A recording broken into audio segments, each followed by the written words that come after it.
సనాతన ధర్మం ప్రేక్షకులకు నమస్కారం. మనల్ని మనం తెలుసుకోవటం కూడా ఆధ్యాత్మికలో చాలా కీలక భూమిక పోషిస్తూ ఉంటుంది.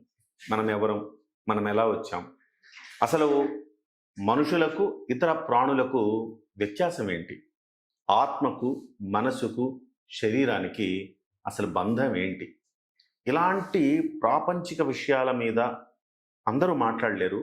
కొంతమంది విద్వాంసులు మాత్రమే, కొంతమంది మహామేధావులు మాత్రమే మాట్లాడగలుగుతారు. అలాంటి డాక్టర్ విద్వాన్ అమరవాది శేషయ్య గారు ఇవాళ మనతో పాటుగా ఉన్నారు. ప్రముఖ ఆధ్యాత్మికవేత్త, ప్రజ్ఞారత్న బిరుదాంకితులు, అనేక అంశాల్లో ఒక లోతైన అవగాహన కలిగి విశ్లేషణ చేయగలిగిన మేధావి, అలాగే తెలుగు భాష పట్ల అపారమైన ఒక పట్టు ఉన్నవారు. తమిళనాడు లాంటి తమిళ రాష్ట్రంలో తెలుగు విద్యార్థులకు విద్యాబోధన చేసిన వ్యక్తి, 8 డిగ్రీలు కలిగిన డాక్టర్ విద్వాన్ అమరవాది శేషయ్య గారితో ఇలాంటి అంశాల మీద లోతైన చర్చ చేసి ఒక ప్రయత్నం చేద్దాం. మనకు 3 శరీరాలు ఉంటాయి: సూక్ష్మ శరీరం, స్థూల శరీరం, కారణ శరీరం. సో ఇటువంటి సూక్ష్మ శరీరం అనేటువంటిది మనిషి ఎప్పుడైతే చనిపోతాడో, చనిపోయిన చివరి శ్రమలో నవరంధ్రాల గుండా ఈ ఆత్మ బయటికి వెళ్తుంది. నవరంధ్రాలంటే 2 కళ్ళు, 2 ముక్కులు, 2 చెవులు, నోరు, 2, 2, 4, 2, 6, 1, 7, కింద గుదం, మొత్తం ఇది ఒక పైన, ఇది సహస్రాలు, మొత్తం 9 రంధ్రాలు. వివేకానంద స్వామికి సహస్రాలంలో పోయింది. సో ఈ విధంగా నవరంధ్రాల్లోనే మనకు ఉన్నటువంటి అంతర్భూతమైన శ్వాస, అదే ప్రాణవాయువు ఆత్మస్వరూపంలో వెళ్ళిపోతుంది. ఇది సూక్ష్మంగా మీరు అడిగిన ప్రశ్న. గురుగారు, ఇప్పుడు ఆత్మ అంటే ఇప్పుడు సపోజ్ మీరు అన్నారు 84 లక్షల జీవులు ఉన్నాయి, వాటన్నిటికీ ఆత్మ, ప్రతిదానికి ఆత్మ ఉంటుంది. ఇప్పుడు ఆత్మ ఈ ఆత్మ మళ్ళీ ఇంకొకసారి మళ్ళీ ఒక జన్మ తీసుకుంటుందా? ఈ ఆత్మ చేసుకున్న పాప పుణ్యాల ఫలితాన్ని బట్టి. ఇప్పుడు ఆ ఆత్మ, ఇప్పుడు మనిషి మరణించిన తర్వాత ఆత్మ అనేది వెళ్ళిపోతుంది, అవును, శరీరం నశిస్తుంది, ఆత్మ వెళ్ళిపోతుంది. ఈ ఆత్మ నెక్స్ట్ మరో జన్మలో ఇది మానవ శరీరంలోనే ప్రవేశిస్తుందా, లేకపోతే జంతు శరీరంలో కూడా ప్రవేశించగలుగుతుందా? ఎట్టి పరిస్థితుల్లో ఆత్మకు తిరిగి మానవ జన్మ రావాల్సినటువంటిది అనేది ఆ ఆత్మ చేసుకున్నటువంటి ప్రారబ్ధ కర్మ, పూర్వజన్మ ఫలితాన్ని బట్టి ఈ జన్మ వచ్చింది. ఇప్పుడు చేసుకునే సంచిత కర్మను బట్టి ఆగామి రాబోయేది వస్తుంటే ఒక పుణ్యవంతుడైన వాడు. అందుకే మన పెద్దలంతా కూడా మనకి చెప్పిన విషయాలు ఏంటంటే, మన పూర్వజన్మలో చేసుకున్న పాప పుణ్యాల ఫలితం ఈ జన్మ వచ్చింది కాబట్టి మనం ఈ జన్మలో భగవంతుని వైపు ధర్మ నీతిగా నైతిక మన మానవ జన్మ వచ్చినప్పుడు ధర్మం చర సత్యం వద అన్నారు. ధర్మంగా ప్రవర్తించి ధర్మో రక్షితి రక్షిత అని భగవంతుడు కృష్ణ భగవానుడు మనకు అందించినట్లుగా మనము చేసుకున్న పుణ్య పాపాలను పట్టే మరొక జన్మ వస్తుంది.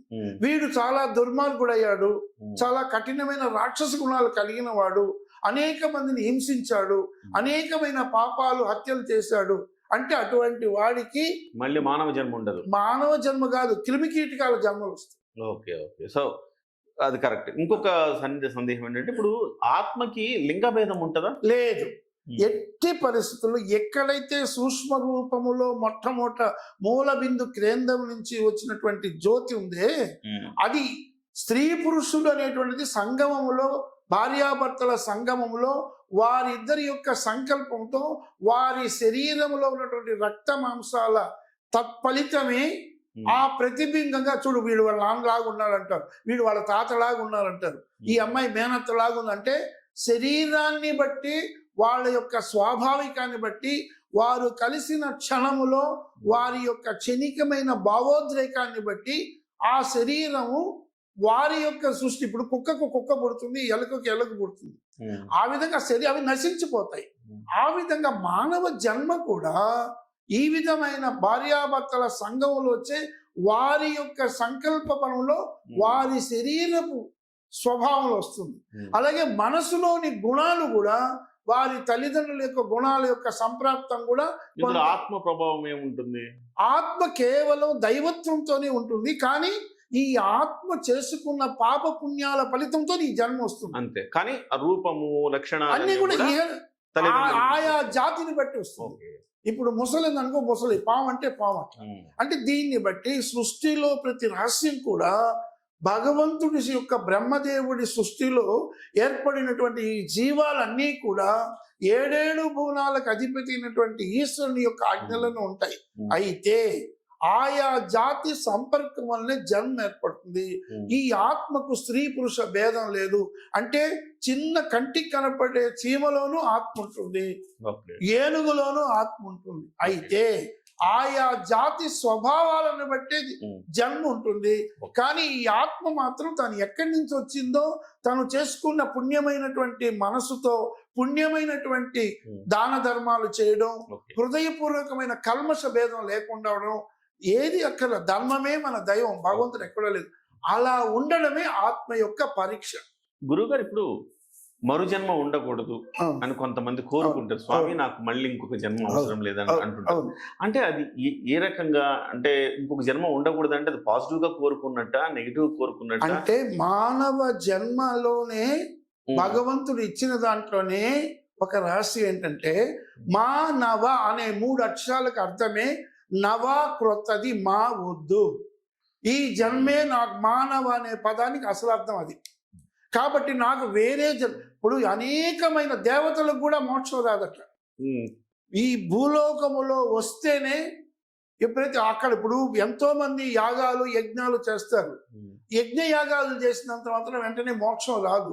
ఈ చేసినటువంటి జప తప యజ్ఞ యాగాది ఫలితముల ద్వారా ఈ పుణ్య ఫలితములో మనకున్న 7 లోకాల్లో స్వర్గాధిపత్యములో ఇప్పుడు మనం ఇక్కడ చేసే హోమాలన్నీ కూడా అగ్నిదేవుడికి కూడా ఇంద్రాయ స్వాహ, యమునాయ స్వాహ అని మనకు చుట్టూ 8 దిక్కులు ఉన్నాయి. తూర్పులో సూర్యాయ నమః అంటాం, అలాగే ఇంద్రాయ నమః అంటాం, దక్షిణ దిశలో యమాయ నమః అంటాం, పడమటి దిశలో వరుణాయ నమః అంటాం, ఉత్తర దిశలో కుబేరాయ నమః అంటాం, ఆగ్నేయ దిశలో అగ్ని స్వరూపాయ నమః అంటాం, నైరుతిలో నైరుతి స్వరూపాయ నమః అంటాం, అలాగే వాయువ్యములో వాయు స్వరూప, ఈశాన్య, ఈ 8 అష్టదిక్పాలకుల చేత మనం ప్రతినిధింపబడేటువంటి ఏ పాప పుణ్యాలు ఇహలోకములో మనకు పుణ్యం కావాలంటే జప తప యజ్ఞ యాగాదులు మన భారతీయ సంస్కృతి పునాదులు. అదే మన వేదం మనకి. అంటే పుణ్యం ఎక్కువ, ఎంత పుణ్యం చేసుకుంటే అంతలా మనము మరుజన్మ లేకుండా ఉండాలి అంటే 2 ఉన్నాయి దాంట్లో. ఒకటి, వీరు చేసుకున్న పుణ్య ఫలితాలను బట్టి స్వర్గలోకానికి యమధర్మ, ఎప్పుడైతే ఈ ఆత్మ నశిస్తుందో యమధర్మరాజు దగ్గర పోయి చిత్రగుప్త లెక్కలు చూస్తే అక్కడ వాళ్ళు చేసిన పుణ్య పాపాలను బట్టి నరకలోకమా పుణ్యలోకమా అని వస్తే మన పెద్దలు చెప్పిన గరుడ పురాణం ప్రకారం తర్వాత అక్కడ పుణ్యాలు అనుభవించి పాపశేషానికి మళ్ళా జన్మ ఎత్తాలి.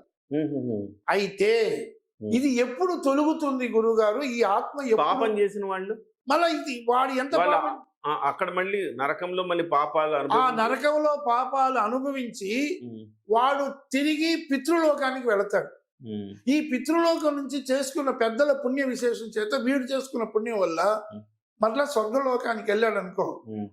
అంటే మొదట పుణ్యాన్ని అనుభవించి తర్వాత పాపానికి అనుస్తాడు. ఇప్పుడు ఆ పాప ఫలితాన్ని అనుభవించాలంటే ఖచ్చితంగా భూలోకంలో మళ్ళా పుట్టాల. ఎక్కువ పాపం చేస్తే అధమమైన జన్మ వస్తుంది. అంటే దీన్ని బట్టి తప్పకుండా 7 భువనాల్లో ఉండే ప్రతి జీవికి కూడా భగవంతుడి యొక్క ప్రతి ఆత్మలోనూ భగవంతుడు ఈశ్వర కటాక్షం ఉంది. కానీ అది తన్ను తాను గుర్తించుకోవాలంటే దానికి చేసుకోవాల్సింది ద సెల్ఫ్ రియలైజేషన్. ఆ ప్రశ్న గురించి మనం మరొక విధంగా చర్చించుకోవాలి. ఆత్మ పరమాత్మలో విలీనం అవ్వడం అంటారు కదా, అంతే. అంటే ఇంక మరుజన్మ ఉండదా? ఎప్పుడైతే ఈ మానవుడు నేను ఈ భగవంతుల్లో చేరాలి, నాకు మోక్షేది జ్ఞానం అన్యత్ర విజ్ఞానం, మోక్షం కొనుక్కున్నది బుద్ధిని జ్ఞానం అంటాం, ఇతరమైన ప్రాపంచికాలు తెలుసుకోవడం విజ్ఞానం అంటాం. పెద్దల ఆజ్ఞలు మా గురుగారు, మా బావగారు రామశర్మ గారు అష్టావధానం చెప్పి. కాబట్టి ఈ మనకు మోక్షం కావాలి అంటే ఆత్మతః తన్ను తాను తెలుసుకోవాలి. తెలుసుకోవడానికి నీ ఒక గురువును పట్టుకోవాలి. ఆ గురుముఖతగానే నేర్చుకోవాలి. ఎందుకంటే ఇప్పుడు మనం 5 కేజీలు మోస్తామంటే బరువు 20 కేజీలు అంటే మనం కింద పడిపోతాం. అంటే మన శక్తి కూడా ఈ ఆత్మశక్తి, శారీరక శక్తి తచ్చుకునే స్టామినా మనలో ఉండాలి. దానికే మనం చేసుకున్న ప్రారంభ కర్మ పోవడానికి గుడులకు వెళ్ళడం, భగవంతుని ప్రార్థించడం, చక్కటి గురువుల దగ్గరికి వెళ్ళడం, మనకు తెలిసినందులో 10 మందికి దానం చేయడం, అలాగే గోవులను సేవించడం, ఇట్లా అనేకమైన పుణ్య పనులు చేయడం అనేది మనకు వేదకాలం నుంచి ఋషులు మనకు అందించిన ఒక జ్ఞాన మార్గము. ఇది సూక్ష్మంగా చెప్పాలంటే ఆత్మకు మరుజన్మ గాని శరీరానికి కాదు. ఈ ఆత్మ చివరి క్షణంలో ఈ ఆత్మ వదిలేటప్పుడు భగవద్గీతలో కృష్ణుడు చెప్పినట్టుగా ఎవరైతే చివరిలో నన్ను అనుకుంటారో వాళ్ళు నా దగ్గర చేస్తే ఆ పుణ్యమైనటువంటి థాట్ ఆ రోజు రావాలి. అంటే చిన్నప్పటి నుంచి రామ కృష్ణ అన్నట్టు మన పెద్దలంతా కూడా చిన్నప్పుడు మనకు రామాయణ మహాభారత చెప్పడం వల్ల మన మైండ్స్ ఆ పాజిటివ్ ఎనర్జీకి రావాలి. అంటే దీనికి పరిసర ప్రాంత ప్రభావము మనం పెరిగిన ఇవన్నీ చాలా ఉన్నాయి. సరే, ఈ రోజు మీరు అడిగిన సూక్ష్మంగా ఆత్మకు మనసుకు శరీరానికి ఉన్న తేడాల్లో ఆత్మ ఎప్పుడు సత్యం, ఆత్మకు చావు లేదు. ఎక్కడి నుంచి మూల కేంద్రం నుంచి వచ్చిందో తిరిగి అది తిరోగమనం, రిటర్న్ జర్నీ లాగా పోవాలంటే నిన్ను నీవు మలచుకో. నీ ఆత్మలోని పరమాత్మను నీవు ఒక ఏకమైనటువంటి సెల్ఫ్ రియలైజేషన్ లో ఒక పాజిటివ్ ఎనర్జీలో ధ్యాన మార్గంలో వెళ్ళు. ఒక గురువును పట్టుకో. గురి చూపువాడు గురువు. గకారం అనే అజ్ఞానం అనే చీకటిని తొలగొట్టి రకారం అనే జ్ఞాన జ్యోతిని చూపేవాడే గురువు. దానికి భగవంతుడు కృష్ణుడు ఏం చెప్పాడు? నన్ను చేరుకోవాలంటే 2 మార్గాలు ఉన్నాయి. ఒకటి భక్తి మార్గము, రెండవది జ్ఞాన మార్గము. ఎక్కడ where religious ends there spiritual starts అనేది మా గురువు గారు చెప్పినట్టుగా జ్ఞాన మార్గం పోవాలంటే ధ్యాన ప్రక్రియ కావాలి, ఈ గురువు అనుగ్రహం కావాలి. ఇది మీరు ఇంతవరకు అడిగిన ప్రశ్నలోని సమాధానం. స్వస్తి. థ్యాంక్ యూ గురుగారు, చాలా చక్కగా వివరించారు. చాలా క్లిష్టమైన అంశము. ఆ క్లిష్టమైన అంశాన్ని అర్థం చేసుకోవాలంటే 1కి 2 సార్లు మనము వినాలి. ఎందుకంటే గురువు గారు ఔపోసన బట్టి అంటే ఆత్మ, మనస్సు, శరీరం, దీన్ని మనం అర్థం చేసుకోగలిగితే ఖచ్చితంగా మన దినచర్యలో డెఫినెట్ గా మన జీవితంలో మనము సత్కర్మలు చేయడానికి అవకాశం ఉంటుంది. మన సత్కర్మలు ఎట్లా చేస్తాం? సో మనం ఏంటో మనం తెలుసుకోగలిగితే మనం ఏం చేస్తున్నాం, మనం అనాలిసిస్ చేసుకోతే సత్కర్మలు చేస్తాం. సత్కర్మలు చేస్తే తద్వారా సద్గతిని పొందుతాం. అదే గురువు గారు ఇవాళ మనకి వివరించారు. ధన్యవాదాలు. చాలా సంతోషం. చాలా సనాతన ధర్మం అనే దాంట్లో ఇవి ఒక మౌలిక సిద్ధాంతాల్లాగా మన యొక్క ఛానలే అద్భుతమైన ఛానల్. హైందవ ధర్మానికి, హైందవ ధర్మ సూక్తులకి మన వేదకాలం నుంచి వచ్చినటువంటి సనాతన దంపతులైన పార్వతీశుల యొక్క ఆశీస్సులతో ఈ యొక్క సనాతన ధర్మం అనేటువంటి ఈ ఛానల్ ద్వారా ప్రపంచంలో ఉండే మన హైందవ సంస్కృతిని తెలిపే ఒక భక్తి జ్ఞాన మార్గాన్ని మీరు పెంపొందించడం చాలా గొప్ప విషయం. కిరణ ఆశీస్సులతో ఆ యొక్క సూర్య కిరణ, చంద్రకిరణ ప్రకాశంలాగా మీరు వెలగాలి. స్వస్తి.